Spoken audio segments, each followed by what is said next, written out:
Jersey City, by the late 19th, early 20th century, 1/3 of the terrain of Jersey City was rail yard, including where we're standing, the old Jersey Central rail terminal. All the goods that were shipped to Manhattan Island from all over the world, they terminated here in Jersey City. There was no freight rail tunnel. That was the most important issue in the history of the port of New York and New Jersey. They never built a rail tunnel for freight. And so what that meant was whoever controlled the Jersey City freight rail terminals had enormous control over the economy of the entire region, one of the busiest and most populated regions of the world, because there was no freight rail tunnel.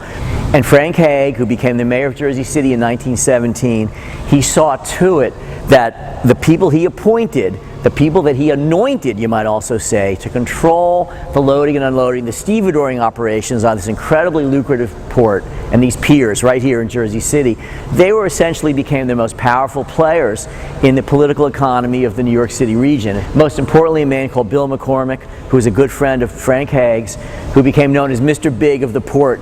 He had a monopoly of the loading and unloading of the Erie Railroad and the Pennsylvania Railroad's freight operations on both sides of the Hudson River. That is, here in Jersey City and on the west side of Manhattan.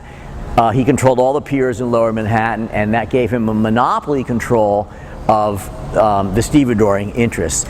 Frank Hague had an enormous power base here in the freight yards of Jersey City, and it gave him incredible control, patronage control over hiring and firing. It made hundreds of thousands of families beholden to him for their livelihoods, and basically became the material, the raw material for the political machine that dominated Hudson County from 1917 until, in his case, until 1949.